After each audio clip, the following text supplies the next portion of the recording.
HRN listeners.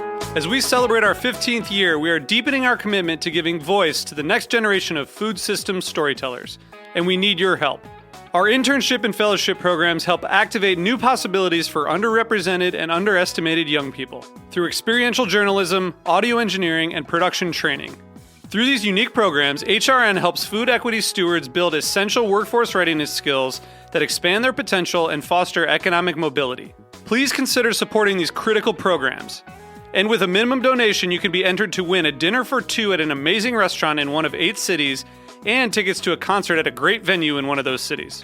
We have incredible partners across the country who have donated, as they also share our passion for helping to educate the next generation of food systems storytellers.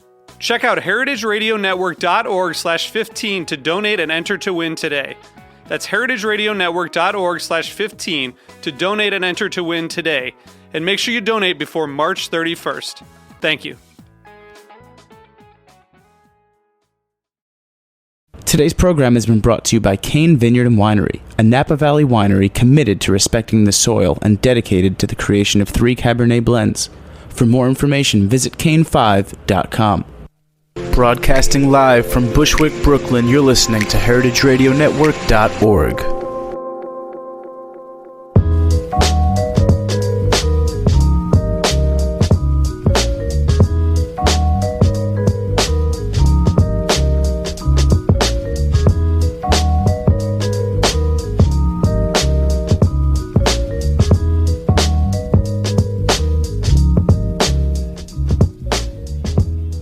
Beer, an alcoholic drink made from yeast-fermented malt flavored with hops. That's right, you've tuned in to the Farm Report on the Heritage Radio Network. It's 1 o'clock, and we are coming to you live from the back of Roberta's in beautiful Bushwick, Brooklyn, and we are in studio today with Mary Izett. Mary, welcome to the show. Thanks, Erin. So Mary is president of the New York City Homebrewers Guild, in addition to writing a column for Ale Street News that covers beer issues for New York City and the Long Island area. She also has an amazing blog that covers all things craft beer and beer related. You can find it at mylifeoncraft.com. And we have Mary in the studio today to kick off a series we're going to be doing called Growing Beer. We're going to spend the next couple episodes of the Farm Report exploring beer as an agricultural product. And I thought probably the best way for us to start tucking into this would be to sit down with someone who can really take us through the beer making process. And that's where Mary came in. So Mary, as I said in the beginning, if you look up the Webster Dictionary of beer, it's called, it's defined as an alcoholic drink made from yeast fermented malt flavored with hops. So the basic ingredients of beer, so far as I can tell, are water, barley, hops, and then yeast. Is that right? Yes. So it does not necessarily have to be barley, but some type of grain. Mm-hmm. So I thought what we would do is start by kind of taking each of those ingredients and breaking down a little bit about where they're coming from and what gets done to them prior to the beer making process. So maybe with the easiest, looking at water. I mean, is there specific guidelines around water usage with regards to beer? Yes and no. Where do I start with water? Water is interesting because it makes up the majority of beer, and it's obviously very important, but I think it can be altered more than some of the other factors. There are certain styles that have come about because of the particular type of water in the area. For instance, dry Irish stouts evolved because of the water in that area. Same with like the Pilsners, right? They're very clear. They're brewed in an area that has very soft water, no hard minerals, no salts. So you can get a very light, crisp, Pilsner or a lager. Here in Brooklyn, we mostly, our water profile is very close to the Pilsen area. And we're very lucky as homebrewers and also brewers in the New York City area, in that they can pretty much they're starting with pretty clean water. And if they want to add anything, any salts or anything, they can. So, I'd say, certain breweries might need to doctor their water, but it's not, our water's pretty clean these days. In New York City, we are lucky. We have that lovely Catskill, Delaware, Croton, reservoir system that we depend on. And I know that's something interesting that has come up a bit in the beer world over the last, year or so is this issue of fracking and breweries. A lot of breweries, I know in particular Omegang, where we were hanging out a couple of weeks ago, has taken a stance as a brewery that they are anti-fracking because as a business, water is one of their most vital resources. And so I think that's interesting and something we'll definitely touch on later in the series. But moving on to barley and hops. So can we talk a little bit between the two, which is the bigger ingredient for beer? I would say it depends on the style that you're brewing. They're both vital to making beer. Do you want to talk a little bit about the brewing process or how? So basically, most beer is made with barley. You can also use wheat, rye. Some brewers are using small amounts of spelt. There's a lot of grains that are used in brewing, but those are the most common, I would say. So barley has to go through a process called malting, and basically what is done, traditionally there was floor malting, so barley was laid out on the floor, it was wet and then allowed to germinate slightly, and that's developing the starches inside each kernel. At the point where it's ready to be malted, which would depend on what the maltster or the brewery that's having that's doing the malting wants, they would stop it at a certain time, drain the water, let it dry, and then kiln it.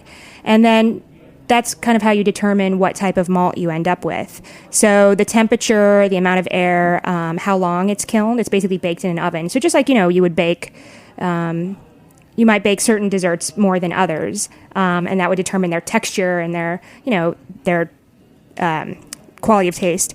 Same thing with malt. So you can have everything from like a pale malt, which is kilned for a very short amount of time at a lower temperature perhaps, to a black patent, which is basically a little piece of crisp and is, very black and kind of charred. Okay, so it reminds me a little bit of coffee, like maybe coffee, like you have a light exactly. coffee, light roasted coffee, a dark roasted coffee. So, and that's a great analogy. Yes. The barley, is it just like if I go to the store and I buy a bag of barley for like barley soup, does it look like, is it that same grain or is it? Yeah, I think, wow, I've never thought of that about that before. I think you can, I don't know. That would be, I don't know if you could malt your own barley after that, or if it's how the regular barley that we would use in cooking is prepared. Yeah, I wonder. I know you can roast. As a home brewer, we can roast our own barley if we want to add, kind of a special touch. Although nowadays, that's the amazing thing is both to commercial breweries in this country and home brewers, we have an amazing variety of malts available to us, probably more than at any time in the past. And I think that's one of the interesting things about beer making in general is that at each, it's on the sunset seems like a very simple product, a combination of, 3-4 ingredients, but you can make a multitude of tiny decisions at any step in any of those processes that will have a completely different impact on the outcome. And so you mentioned kilning. Kilning is a fancy word for cooking in the oven, right? Yeah, basically. Mm-hmm. And I know one of the things we think about in agriculture a lot is not just kind of producing the actual grain for a product like this, but also what are the steps in between. So it sounds like for barley or whatever grain you were going to be using for beer making, that you would, need a farmer to grow it and harvest it, but then there's this other step that has to happen. Yeah, so there's usually actually a middle party called a maltster. There are some breweries that are large enough or, usually European brewers that might have their own maltster within the brewery. That's because used to be more common than it is now. But now there's individual maltsters, and that is actually an interesting thing where farming comes about. Is that traditionally or recently there have only been large maltsters. So a lot of breweries in this country or homebrewers would get their barley might have been malted in Canada or Europe, and now smaller maltsters are coming back to this country. So I know there's at least one or two on the West Coast, and then we're very lucky to have Valley Malt now, which is in Hadley, Massachusetts.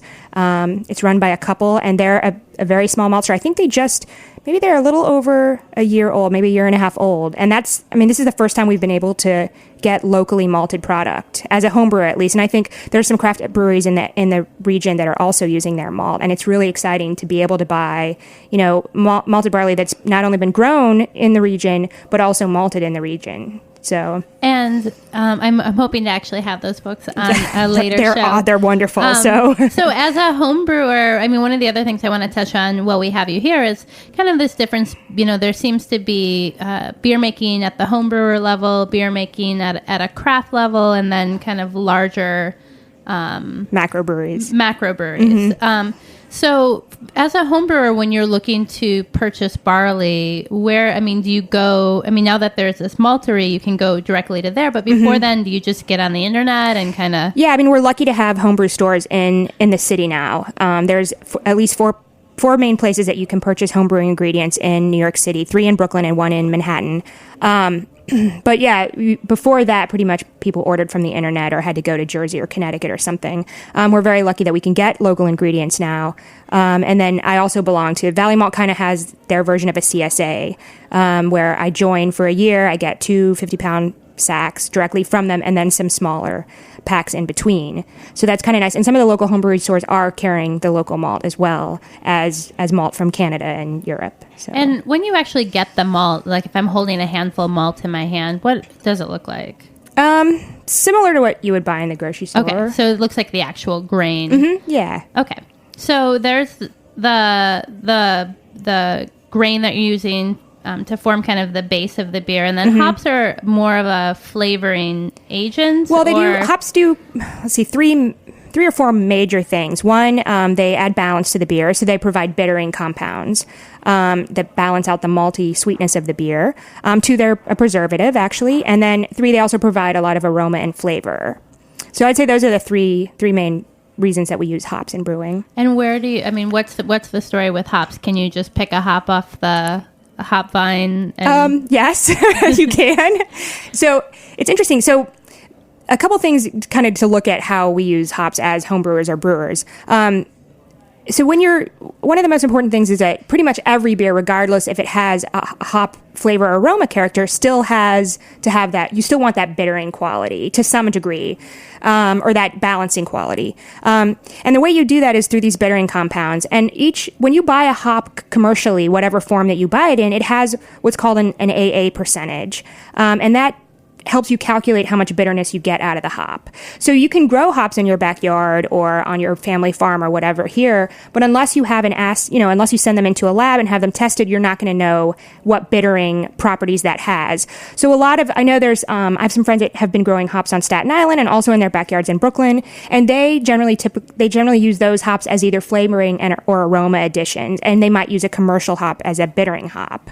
Okay. Now, as we see more and more small hop farmers in the region, I know that there is a regional association, and I've met some people that are starting hop farms up, and it takes a few years to establish, and for them in order to produce hops.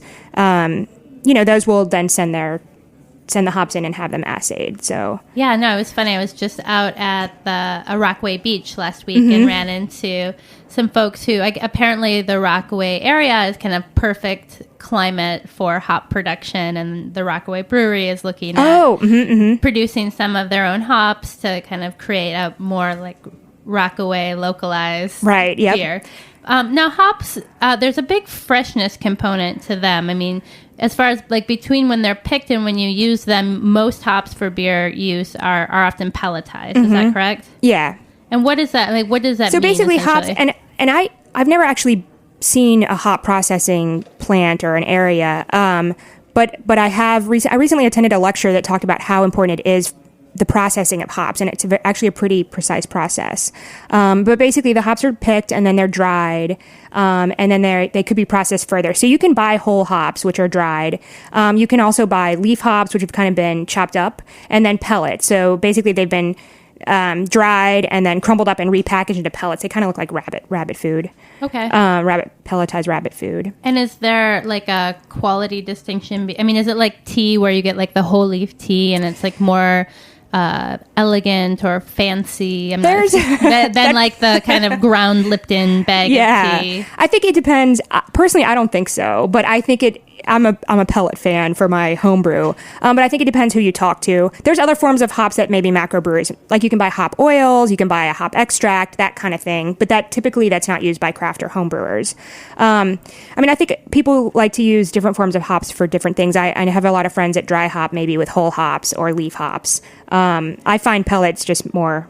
I don't make very many hoppy beers personally, but I find hop pellets a lot easier to use. There's in the actual brewing process, there's pros and cons to all of them. Hop pellets you have to use less. They're since they're more compact and more concentrated, but they also produce kind of a sludge. So it just depends. Everyone has their preferences, I think. Harkening back to what we said earlier about each step being fraught with a million different outcomes. So a lot of choices. And then kind of finally, yeast. I know yeast is a big deal in the beer world, and often particular kind of strains of yeast are specific to specific beers or specific regions. So can you talk a little bit about what are some of kind of the biggest groups of yeast, and how you would purchase it, or how you think about the characteristics that different yeast would impart to a beer? So I think when you're choosing a yeast, you're basically going by the style of your beer. And certain yeasts are typical of certain styles of beer. I mean, you can go outside the box. It depends, again, when you're building whether you're a home brewer or a craft brewer, when you're building a new recipe, you have to look at, what flavors you want aromas, what characteristics. And definitely yeast can contribute a lot of those. The two main types of yeast are ale and lager yeast. And they're related, but they're basically fermented at different temperatures. So lager yeast generally ferment at a cooler temperature. Ales ferment at a higher temperature. Lagers, because they're fermenting at lower temperatures, they're not as expressive in flavor compounds like phenols or esters, so kind of fruity flavors or spicy flavors. So they generally will give you a cleaner flavor profile and not contribute as much flavor as, say, a ale yeast. And there's a whole spectrum, between. There's also hybrid yeasts that have evolved, and then there's wild yeast and bacteria, which can also be used. And so that's like something, if you were going to the home brewer store, you could make a selection. Do you get does it look like baking yeast or? Well, it's usually, yes, it can. Typically there's dry yeast and wet yeast. A lot of home brewers, and the two main wet yeast companies in this country also provide a lot of yeast to commercial brewers and winemakers.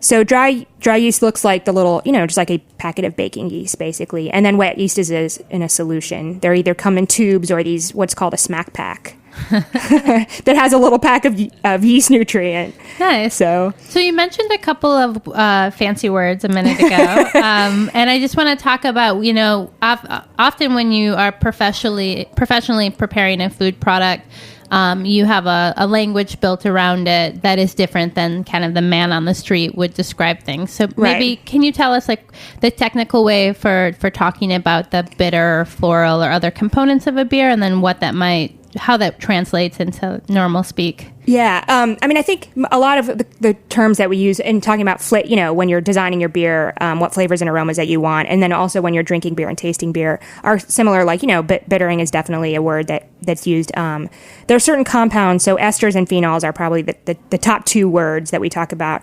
And those are typically compounds that are produced typically by yeast. They can also be produced by other ways in the beer. But generally when you're talking esters is kind of a catch-all, or it's represented by a fruity flavor. And that can vary from like a fresh pear flavor, apricot. You could have some darker fruit flavors. Phenols are typically expressed as a spice. So it could be like a clove flavor and a hefeweizen or some other spice.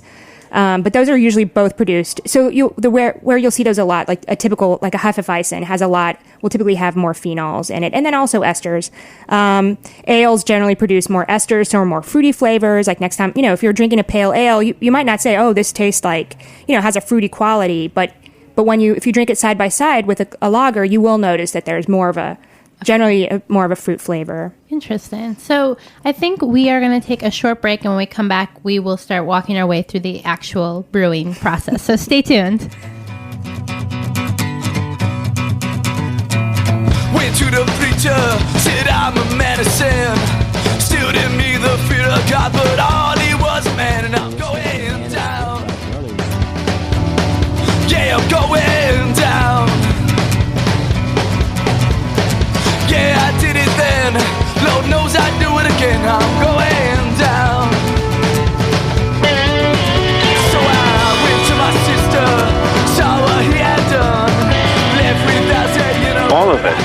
Cane Vineyard and Winery are proud to support Heritage Radio Network and the growing movement to change the way we eat and think about our planet.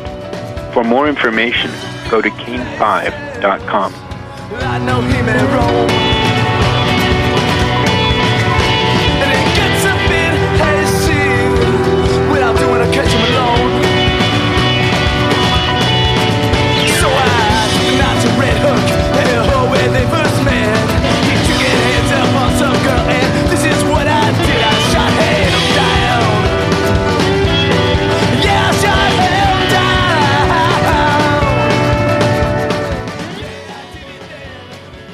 All right, we are back. You're tuned into the Farm Report on the Heritage Radio Network. I'm your host, Erin Fairbanks, and we are in studio with Mary Izett, president of the New York City Homebrewers Guild, and we are tucking into the first in our series of growing beer. So, Mary, we talked a lot about the basic ingredients and some of the processing techniques or choices that you make when you're about to brew, but now let's tuck into the actual brewing process. So, can you walk us through it, from a home brewer's perspective? If I'm going to kind of hop into my kitchen and make my first batch of beer, where do I start? And as you go through it, just kind of highlight some of the equipment that's particular to beer making. Okay. I'll take it through a traditional style. I do a modified style that's more suited to an urban kitchen. But basically, in the same way that we homebrew is the same way that craft brewers brew as well, that larger brewers brew as well. So you're going to start with, you need to mash your grain.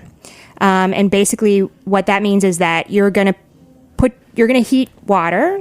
And usually you use a ratio depending on your equipment and what you want.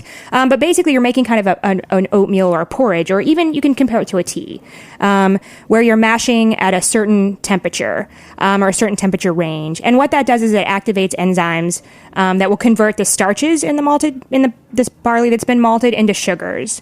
So you basically, what you want to get ultimately from the mashing process is a high sugar water. So you generally mash for a certain amount of time. 60 minutes might be a good average. At that point, you're going to drain off the water, the sugar water. It's also called liquor at this point. And you're going to do something called sparge. Sparging is somewhat optional, but typically in the all grain brewing process, you sparge. And that's basically just rinsing your grains. It's just like you might do with a tea. If you have a very special tea that you want to use twice, you might reuse the tea bag and get basically get more tea out of it for a second running. Infusion. Yeah. Got it. So basically you've drained that sugar water, and now you're getting as much of your sugar that, the remaining sugar that might be in that grain as you want. So you're basically just rinsing it with an additional warm water at a certain temperature. Then after that's done, you have this vat of sugar water. You're going to go into the boil stage. So so you have, your big pot with grain and water, and you've cooked it for a certain period of time, and then you strain it, and the actual porridge barley matter is garbage at that point, or recycling. It's spent grain. Yeah. Spent grain. Yeah. Okay. So you're basically left with this drained pile of matter. Also, one important thing is that malted barley, the barley has to be crushed. Your grain has to be crushed. So you would do that before the mash. We didn't talk about that, but so how would you crush it? Most commercial breweries have their own crush. Their own mill. I have a home brewing mill at home, and then if you're a home brewer, the home brewing stores have their own mills, so they'll mill your grain for you. Okay, and is that like grinding coffee, basically? Yeah, okay, similar to that. All right, and you can set, for finer, depending on what kind of grind you want, you would set your mill like that, to the fine or coarse or whatever. So anyway, after the mash and you've strained and then also rinsed your grain, you end up with a wort, and basically you're going to boil that. And boiling this sugar water does a couple of things. It helps sanitize it. It can also causes changes, so you could have caramelization of that sugar water, and then you also importantly get the bittering compounds out of your hops. So you would add your hops. You can do those at various times. Is the wort so the wort is just the sugar, another word, the beer word for sugar water? Yeah, exactly. Mm-hmm. And is it wort before and after you put hops in it? Like it's wort through this whole kind of through the whole stage? boiling. Okay. Yeah, I'm not sure. I know they call it liquor, I think, right when it comes out of the mash, and I'm not sure at what stage it's actually you can call it wort, but wort's a good catch-all term from basically the time that you extract it from your mash to the time that you add it to your till you pitch the yeast. And hops, the bittering compounds in hops take a time to work, or you can, depending on how much bittering you want, will depend on how much time you boil. So you would basically you might add your hops like 60 minutes in or 90 minutes in order to get the bittering compounds. And towards the end, you might add hops to get flavor and aroma. So you might add flavor hops 15 minutes before your end of your boil. Aroma, 10 minutes, 5 minutes, or at the end of the boil.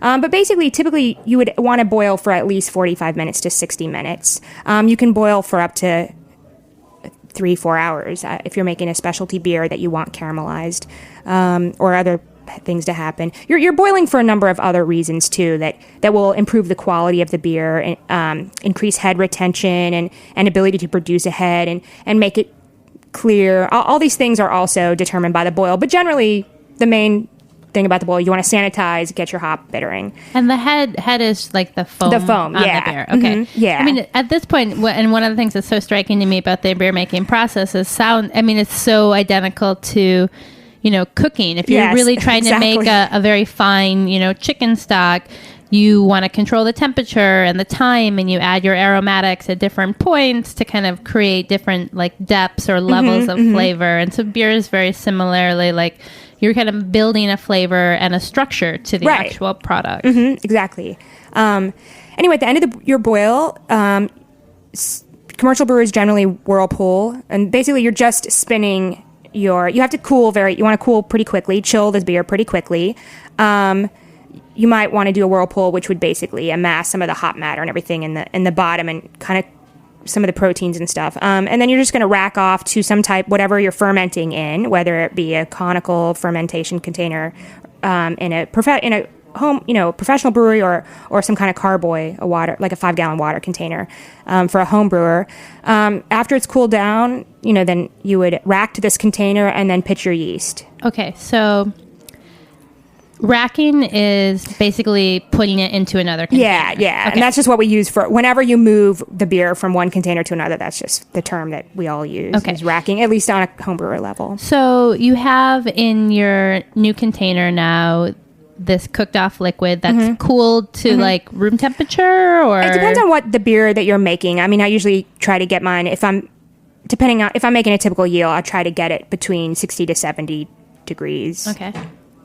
And then it's at this point that the yeast comes into play. Yeah, so you toss your yeast in, or we call it pitching our yeast, and then we would secure it with an airlock, something that keeps out the air, allows the carbon dioxide that's going to be produced by the yeast out, but no air in. Same thing with the wine. And then you ferment it, and you want pretty tight temperature control if you can, but you ferment it at a temperature that's predicted by the type of yeast and then how you want that yeast to be expressed. And then you'll have beer. So I have, I'm in my apartment and I have my container of beer with the yeast, and it's sealed, but it has to be some kind of special container. I can't just put it in a glass bottle with a screw top. I mean, is there like a... Well, you want an airlock, basically. Okay. Something that, that will allow the CO2 out, but no outside air in. Because you don't want to have like a buildup of CO2. Yeah. That's where you hear like, I've heard stories of like beer bottles. Yeah. I've been in kitchens where my chef has been experimenting with fermentation and I've gotten winged by exploding bottles. And you don't want contamination from the outside air, because outside air does contain a lot of yeast and bacteria. So the fermentation process, what's the length of time we're talking about? It can vary drastically. It could be anywhere from, I'd say, 4 days to years. Wow. Okay. Years for very specialty beers. So that's uncommon. So this whole time, you're essentially, at least initially, following a recipe that tells you what's the water to grain ratio, what's the hop ratio, what time you add the hops, how much yeast, how much time to let it sit, as kind of a benchmark. I'm sure if you're a more experienced brewer or home brewer, that like an experienced cook, you can kind of build on instinct at some point. But so how do you know like when the beer is done? I mean, you just kind of have your best guess based on the factors that you have knowledge of? No, you would typically use something called a hydrometer, and professional brewers as well as home brewers use this. It's basically, so actually before you pitch your yeast, you would take a hydrometer reading, and you're basically measuring gravity or the the concentration of sugar in that water, in that solution.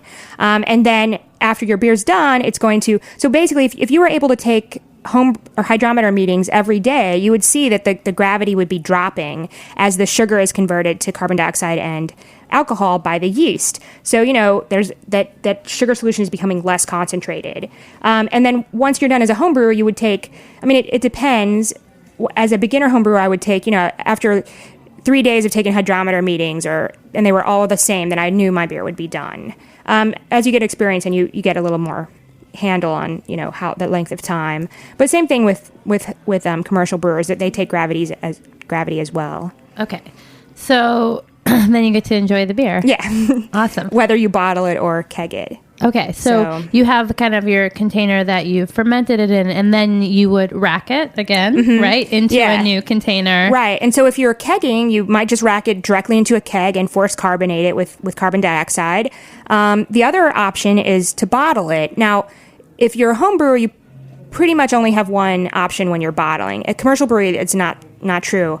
So a commercial brewer, if they bottle, they might actually filter that beer, so they filter the remaining yeast and anything else, and then they also might pasteurize. Now, very few craft breweries actually pasteurize, but a lot of them do filter. The product can last longer, and they might actually force carbonate bottles in their brewery. As a home brewer, you have to bottle condition, and there are breweries that bottle condition as well, like Brooklyn Breweries Local 1 and Local 2 are both bottle conditioned, and that gives another aspect to the beer. I think it gives a liveliness that's typical of that style.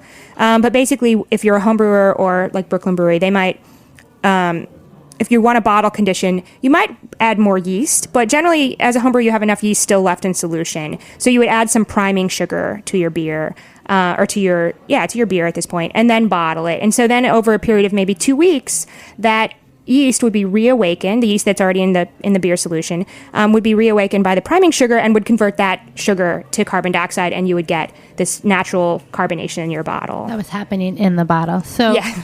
Wow. So I'm a little bummed because we're out of time, and I'm excited, however, to kind of continue this exploration of beer and growing beer over the next couple of weeks. We'll have people in to talk about the resurgence of hops and barley production in the Northeast, the malting and some of the infrastructure, as well as some interesting legislation that's happening around beer right now. If you were piqued by Mary's talk and want to learn more about the New York City Homebrewers Guild, you guys meet the third Tuesday of every month. I think your next meeting is September 18th. Membership's $25. What a deal. That's for the whole year. You get a t-shirt, and then you get 5% off at Brooklyn Homebrew, Bitter and Esters, and Brooklyn Kitchen. Awesome. Off homebrewing supplies. Cool. Thank you so much, Mary. And thanks to Joe for engineering today's show. Like always, all of our shows are available through our website, www.heritageradionetwork.org. They're also available as a download from iTunes or on Stitcher Smart Radio. Come visit us September 9th. We are having a party in the back garden of Roberta's. It's our first annual fundraising party. Tickets are $150. We got some great chefs like Mike Anthony of Gramercy Tavern, Brooks Headley of Del Posto, and a bunch of others, in addition to cocktails by our very own Dave Arnold. So you can find out more on that event and buy tickets at heritageradionetwork.eventbrite.com. Tune in next week at 1 o'clock to talk more about beer on another episode of The Farm Report. Thanks for listening.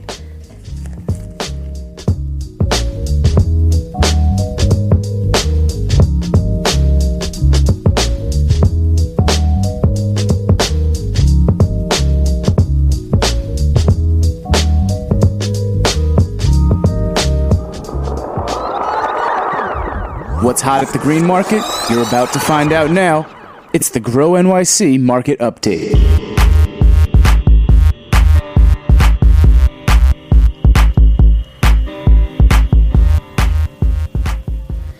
Welcome to the Grow NYC Market Update. Green Market is a program of Grow NYC.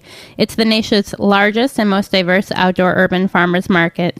Now with 54 markets, over 230 family farms and fishermen participating, in over 30,000 acres of farmland protected from development. We are on the line with Jean Hodesh, who's going to give us the update. Jean, what is hot at the market now? Hi, Erin. So what's going on at the market right now? Well, we are in harvest season, so you can find pretty much everything. But the things that are reaching kind of the end of their season, peaches, nectarines, cantaloupe, watermelon, my advice is to go out, buy it, and eat it now while you can, because those products aren't going to be around for too much longer. But there's some always exciting new products that are catching our eyes, so look out for artichokes. This week I ate some really amazing lima beans, and then apples are making their way into the market. So I've seen a whole bunch of different varieties that were just picked, first picking of the season, like galas, ginger golds, opalescence, red delicious, and then some tart apples like Gravesteins, summer pippins, and Paula Reds. And then right next to the apples, you're going to find the first pears, like speckle pears, Bartlett, and red Bartletts. And then I think, it's the end of the summer, things to look out for. Make sure you don't miss some squash blossoms. If you haven't had any yet this season, now's the time to get those. Melissa Clark just did a huge spread in the New York Times on what to do with squash blossoms. I just made some in a squash blossom quesadilla for dinner the other night and picked up some other ingredients from the same stand to make a really amazing salsa to go with it.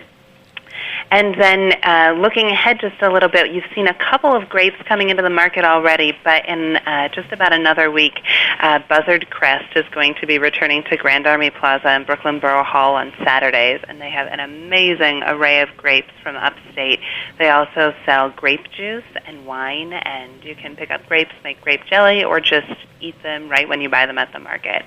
And then the last thing I wanted to tell you about was I was stopping by Cheryl Rogalski's stand in Union Square yesterday, and she had a small collection of pods that had dried black beans inside of them. She said, we've been growing black beans on the farm for years, but last year in the hurricane, her entire crop got wiped out. And luckily, there were 2 chefs that she'd just sold 5-pound bags to before the crop got wiped out. And so they gave her back those beans, and she was able to replant them. And so this year, she's got beans at the market again. So those will be, she just had a few on display, but those will be coming into the market shortly. Oh, that sounds awesome. Any upcoming events you want to share with us? Yeah, so coming up in September, every year we help NOFA New York promote their Locavore Challenge. So the challenge is to eat within 250 miles every day for the whole month of September. And if you go to NOFA's website, they have a 30-day challenge. So there's a different challenge every day. So all kinds of different fun things you can do in addition to just preparing local food, like downloading an app that helps you figure out how to eat seasonally, or eating at a restaurant that sources their ingredients from local farms, or even starting to compost. And then coming up in our own market on September 8th, we're having the Green Market Youth Ed Sandwich Smackdown in the Union Square Park House.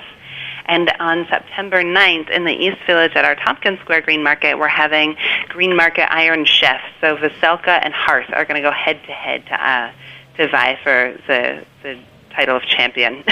So all of our events can be found on our website. Awesome. That sounds great. So definitely do not miss those interesting black beans from Cheryl Rogalski's stand. Stay tuned for grapes. Get your last squash blossoms. If you want to learn more about the farmers, the market, or volunteer opportunities, as always, you can check out their website, www.grownyc.org, or follow them at Twitter at GAP Green Market or at UNSQ Green Market.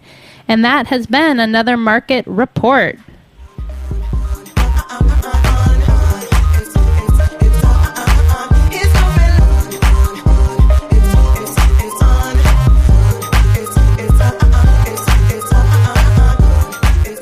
Thanks for listening to this program on heritageradionetwork.org. You can find all of our archived programs on our website or as podcasts in the iTunes Store by searching Heritage Radio Network. You can like us on Facebook and follow us on Twitter at heritage_radio. You can email us questions at any time at info@heritageradionetwork.org. Heritage Radio Network is a non-profit organization. To donate and become a member, visit our website today. Thanks for listening.